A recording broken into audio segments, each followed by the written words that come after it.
मैंने विचार किया कि चलो भैया संतो तो अब भगवत भजन नहीं कर रहे हैं, चलो गृहस्थों में चला जाए। क्या पता गृहस्थों में कोई संत भजन करता हो, गृहस्थों में जो है हमें गारहस्थ भक्त मिल जाए। तो गृहस्थों में गया तो वहां तो अलग ही लाइन चल रही है हमारा है? सत्यम नास्ति तपः शौचम दया दानम न विद्यते उदरम भरिणो जीवा वराकः कूटभाषिणः। गृहस्थों में सत्य नाम का दीपक कब बुझ गया उन्हें पता नहीं चला हमारा। सत्यम नास्ति, सत्य है ही नहीं, तप शौच की तो बात ही छोड़ दो। दया दान न विद्यते उदरम भरिणो जीवा, केवल पेट भरना, पेट कैसे भरे और दूसरे का खाली कैसे करें महाराज। आजकल के गृहस्थ व्यक्ति का जीव इच्छा क्या है, मैं जिस समुदाय में जाऊं वहां मेरे से श्रेष्ठ कोई ना हो महाराज, ये हमारी सबकी इच्छा है। तो इसी इच्छा के कारण जो बन सके हम वो करते हैं। दया दानम न विद्यते और वराकः कूट भाषण, अपशब्दों का अधिक प्रयोग करते हैं महाराज। ऐसे गृहस्थ हो गए हैं।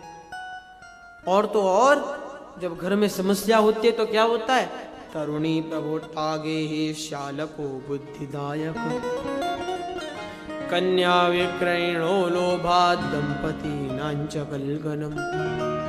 इस श्लोक का थोड़ा कम व्याख्यान, तरुणी प्रभुतागे हे श्यालको बुद्धिदायक। घर में घर वाले से ज्यादा घरवाली की चलती है हमारे। कहती हैं देखो अब उनकी बात सुनने का फायदा क्या, जिनकी बत्ती सी निकल गई है बार बार। संसार वालों को दिखाने के लिए भैया कोट पैंट पहनकर वेस्ट कोट पहनकर बैठे हैं, मुंह में नकली बत्ती सी लगाए, अब निकल गई है तो क्या कहें। उनकी जिनके मुंह में दांत ही नहीं है उनकी क्यों बात सुनते हो महाराज, हमारी बात सुनो। तो देवी जी आकर ज्ञान देती है। और जब कोई समस्या आ जाती है तो बूढ़े माँ बाप से कोई नहीं पूछेगा, श्यालको बुद्धिदायक, साले साहब को बुलाया जाता है। क्यों? बुद्धि देने के लिए महाराज। अब वो भी कुछ नहीं कर पाते हैं तो वो अपने साले को बुलाते हैं बुद्धि देने के लिए महाराज। प्रेम से बोलिए राधे राधे। तो तरुणी प्रभुतागे हे श्यालको बुद्धिदायक कन्या विक्रयणो लोभात्। माता पिता आजकल अपनी कन्याओं का विक्रय करने लगे हैं धन के लिए। पहले समधी हुआ करते थे महाराज, समानः धीः बुद्धि ययोः, जिनकी बुद्धि समान हो वो समधी। और आज समधन होने लगी है भैया, जिनके धन समान हो। अरे हम तो करोड़पति हैं, हमारी समधन तो अरबपति हैं। समधी जी कब दुबक के बैठ जाते हैं पता ही नहीं चलता महाराज। तो जब मैंने गृहस्थों के यहाँ इस प्रकार का वातावरण देखा मुझे बड़ा खेद हुआ, मैं बड़ा खिन्न हुआ महाराज। मन किया कि चलो भैया इन सब से छुटकारा पाया जाए और भगवान के पावन धाम श्री धाम वृंदावन में जाया जाए। वही एकमात्र हमें प्रभु का कीर्तन प्राप्त हो सकता है। तो मैं वहां से उठकर सीधा भगवान के श्री धाम वृंदावन में आया।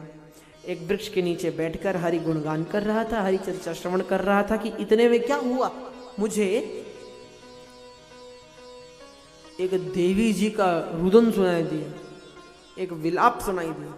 देवी जी बड़ी जोर जोर से रो रही थी और विचित्र उनका दृश्य, देवी जी रो रही हैं, उनके सामने दो बुढ़े पड़े हुए हैं, उनको इर्द गिर्द चारों तरफ से गोपियों ने कुछ स्त्रियों ने घेर रखा है जो उन्हें सांत्वना प्रदान कर रही हैं। संत होने के नाते, संत किसे कहते हैं हमारा, सन्यासी कौन है? सन्यासोपनिषद में आया, कहा सन्यासी यह आत्मानं क्रियाभिर गुप्तम करोति मातरम पितरम पुत्रान भार्यान बंधुन अनुबोधयित्वा ये चास्यर्त्विजस्तान सर्वांश्च पूर्वत दृढ़त्वा वैश्वानरेष्टिम निर्वपेत स एव सन्यासी। जिसने माता पिता पुत्र भगिनी सबसे आज्ञा ली, आपने सन्यास ले लिया, घर में छोटा बच्चा रो रहा है, पत्नी अकेली है, अरे हम तो सन्यासी, हम क्यों ध्यान दें? ये सन्यास नहीं है, इसलिए कलयुग में संन्यास वर्जित है, पंचकर्म वर्जित है कलयुग में। नारद जी महाराज यद्यपि सन्यासी है तथापि संत है, जो सबको तार दे, जो सबका उद्धार करे, वो संत। तो दूसरे की पीड़ा ये नहीं देख सकते, तो दूसरे की पीड़ा इन पर नहीं देखी गई। नारद जी महाराज ने, मैंने सोचा, नारद जी कहते हैं कि मैंने विचार किया चलो जाके देवी जी की समस्या का समाधान किया जाए, लेकिन जो ही मैं खड़ा हुआ सोई, मुझे गीता प्रेस की छपी हुई नारी अंक का एक श्लोक दिमाग में आ गया हमारे। ब्रह्मा विष्णु शंकरश्च यस्य मनसि किम चलति न ज्ञातुम शक्नोति तस्य विषय अहम किम कर्तुम शक्नोति। महाराज, संसार को बनाने वाले ब्रह्मा, बिगाड़ने वाले शंकर, और इन दोनों को बनाने बिगाड़ने वाले भगवान नारायण, ये भी जिसके मन में कब क्या क्या चल रहा है पहचान न सके, वो है देवी जी। अब इन्हीं से जाके पंगा लिया महाराज, जरा सी देर में हाथ पकड़कर बोला, ए बाबा क्या कर रहे हो। हमें तो अच्छे खासे बाबा होने का है महाराज, आजकल तो बाबाओं को क्या ही कहना भैया।